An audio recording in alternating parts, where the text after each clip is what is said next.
Hello and welcome to the assembly guide of Gisela. Yeah, it's called Gisela for some reason. My GF decided it should be named that, so who am I to argue? I'll be building the bolt action magazine fed version. The magazines you'll need are Worker Nightingale mags, so they're also called mini Talons. You can get them at Blaster Time in the EU or Out of Darts in the US, or yeah, I don't know any other shops. I'm in Europe. The differences between the versions up front. This is the lever action single shot, so it's a flip up breech system. So if you pull this back, this flips up. So the differences you'll have in assembly are mostly different parts, and this here. Make sure you print this pronged part as strong as possible, so like 7 or 8 parameters, and then it should hold. Otherwise it'll probably snap down here somewhere, so make sure that's really sturdy. Also when installing, make sure the part with the cutout points forward, otherwise it won't have the clearance for these linkage arms. Another note, put this on the right way, otherwise you probably won't be able to pull those pins out anymore if you do it the wrong way and secure it. So about these parts, there's 2 versions, one with that little notch and one without. The one with the ramp. The one with the ramp you install with the flip up breech. That's the thing that actuates the breech. The one without, I have that here, is for the mag-fed version. So the way the magazine works is it's just a replacement part for this. You can install it with the flip-up thing, but then your magazine will get rocked around. You may want that, you may not want that, however you prefer. There's also different versions for the bolt action version, where there's a little notch here. It's only useful for the bolt action version because it prevents the blaster from closing early due to side stress from the string. And yeah, that's pretty much it. You can sand it a bit if it's too stiff, or leave it as it is. Right, enough talking, let's get the blaster done. Blaster, yeah, of course. You start with the receiver part, and you take a breech. You just slot that in up there. There's a ton of different pins here, so bear with me for a second. There's a thin, long part. That's this one. That belongs in the part back here. Should stick out on both sides. And that's what will later actuate that. And then a slightly thicker part, but not quite as thick as the others, just as wide as this. So put that in like that, and then move it a little bit until it moves freely. There might be a little bit of grit there due to droop or any other print defects in there. Maybe there's some stringing or something. So we're just gonna quickly cut that out a little bit, give it a tap of grease, or preferably silicone oil. While we are at it with the silicone oil, we can add it over there and over there, just so the rails will get greased. Then we already take our rails. Make sure you catch the little pin with that notch here, shove that through. Oh, my printer went off. Splendid. And then you push that in like that. Do it on the other side as well. Very nice. That's this part done for now. Let's start with the pusher. So you take the pusher, you take the priming bar. For the non-lever action version, it's exact same assembly, just doesn't have a hook there. the parts are of course all in different groups, and you can pretty easily find them all. If a pin doesn't want to go in and it's a really thin part like that where you need a strong connection, just take some pliers and push it in like that. It makes it way easier. Then there's this really long pin with a, I think, 5mm diameter. That's exactly as long as this. Well, not quite exactly, it's a tad shorter. That little ramp here is the only difference. And yeah, you install this, so the long part is on the upside. Now there's a saggy string in there, so just cut that out. Or just let it wear in, that'll also work. I've tried both so far, both works. Push that on.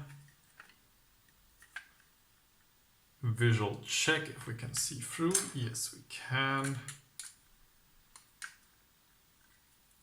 And then we wedge that in there. I'm gonna hammer it in.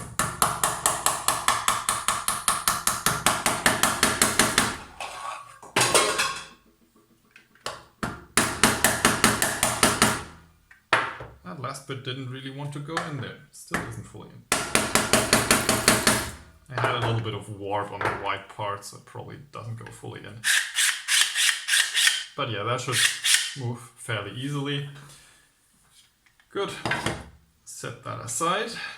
Next up, the trigger. So the way this works, you take this trigger blade back here. Yeah. Was just checking if my phone was the right way, so I don't have to fix the footage afterwards. If that was the case, I would have stopped filming right now. Okay. There's 2 pin holes in the back and 1 in the front, so it's pretty easy to figure out where what belongs. If you have the rounded or the corner part up, doesn't matter.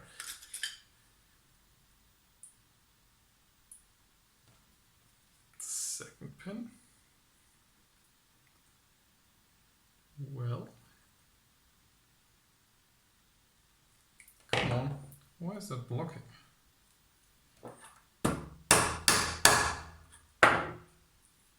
Nothing a whack with the hammer can't fix. These connections down here really need a fairly strong connection, so I'm using a tighter fit on those, because they're all rather, ooh, that was close, rather thin, not thin, they don't have a lot of retention area. This goes in like that, so when this is secured and you pull on that, that flips up. Okay, now we just shove that in like that until this hole aligns with this. See here, I can see through that. I don't know if you can, but I certainly can. And we just push that through. That should be connected. Still feels a little rough, so we may want to add just a little bit of lubricant to that little hole. And while we're at it, why not grease up the entire thing? It's fully contained anyways, so you're not gonna get grease on your hands when you're using it, so might as well. Right. Push that in.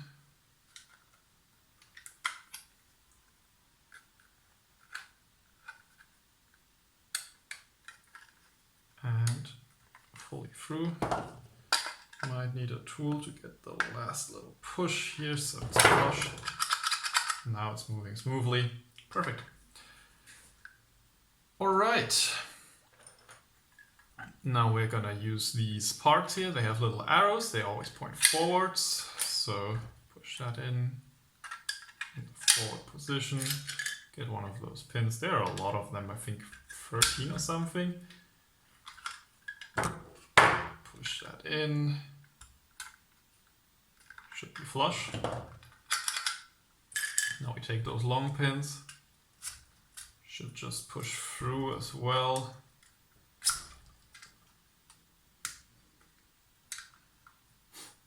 Very nice. Then I think, yeah, we can just add all the stock parts as well. So you just push the thing down here, don't attach it just yet. And this in here. So now you can secure all that.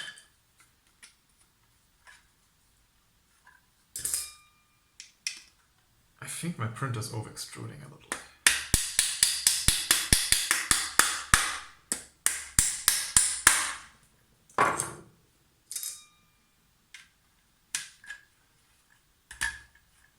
Oh no, it wants to go in, just a little tight. Creality filament used on the orange parts, so the fit is a bit wonky. So that just slides on the back.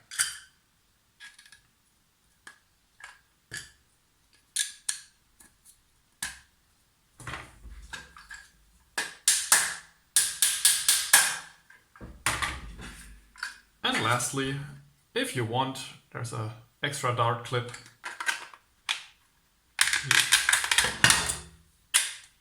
Clip that just on top of here. You can also take it back out if you wish.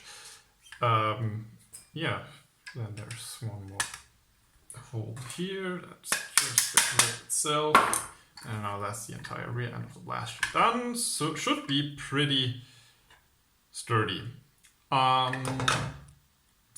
Right. While we are at it, we might as well add the front part. So arrow goes forward.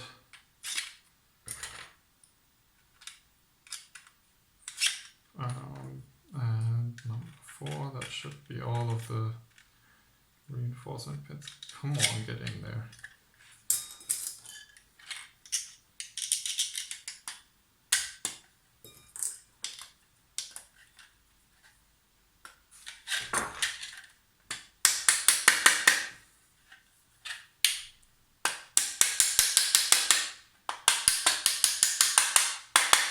Whenever you're hammering something in there, make sure you use more like little taps than big whacks.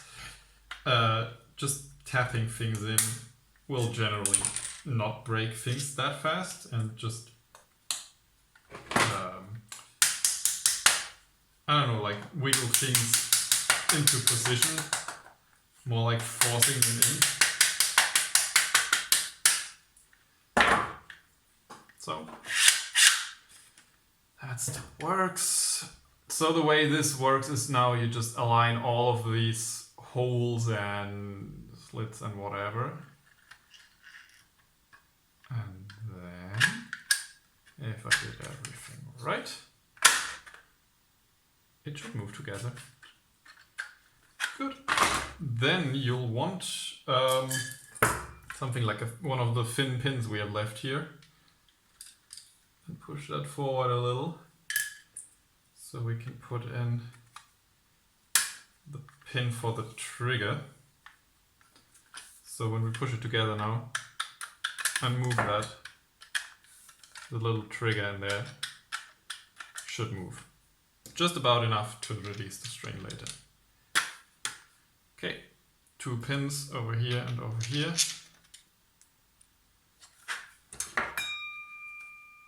Come on. One of them went really easily, the other not. Huh. And that's the pin for the reinforcement bar in there. Yeah, that should work. Okay, now while we're at it, we might as well add our angle foregrip. Don't jam it in too much. There's a little ramp there that'll probably cause it to not move as smoothly later on. So we can put some pins there, secure that. Then we have our sights. should you wish to use those. I also added an angled riser to it, so you can use your own sides. I'm just using, I just made, it's basically a peephole side. But yeah, since the mag is on top, you need an offset side, should you wish to use a side. Up front, we'll wait a bit. So we need string, of course, and just tie it up like usual, just through there and not in the front.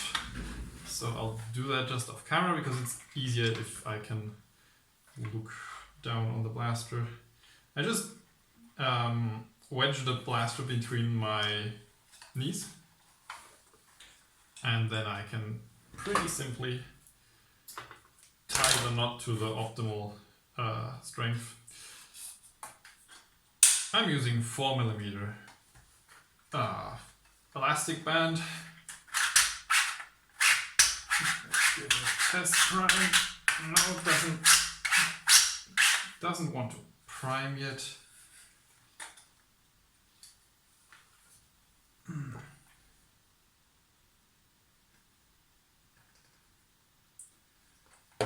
Just lubricated the insides of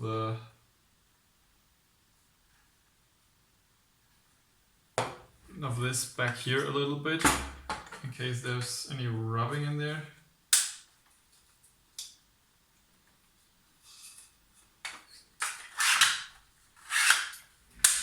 Yeah, that works. So, hang on. That works nicely. So I'll probably retie this later, do all the optimization, but for now I'll just finish the build. The way you install this is you take the front, push it in like that, turn it 45 degrees, no 90 degrees, so it's locked in like that. Then you take these short pins and push them in through the front, so there's one here, one here.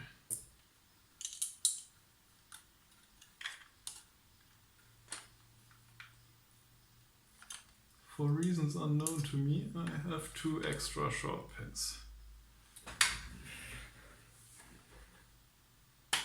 I probably miscounted some. And then the last part, the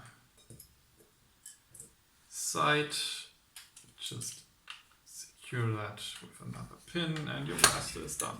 Looks like that. There's also a long barrel, but yeah. That sounds good. Very nice. I hope you enjoy. And thank you for watching. Why do I have a big Chungus statue?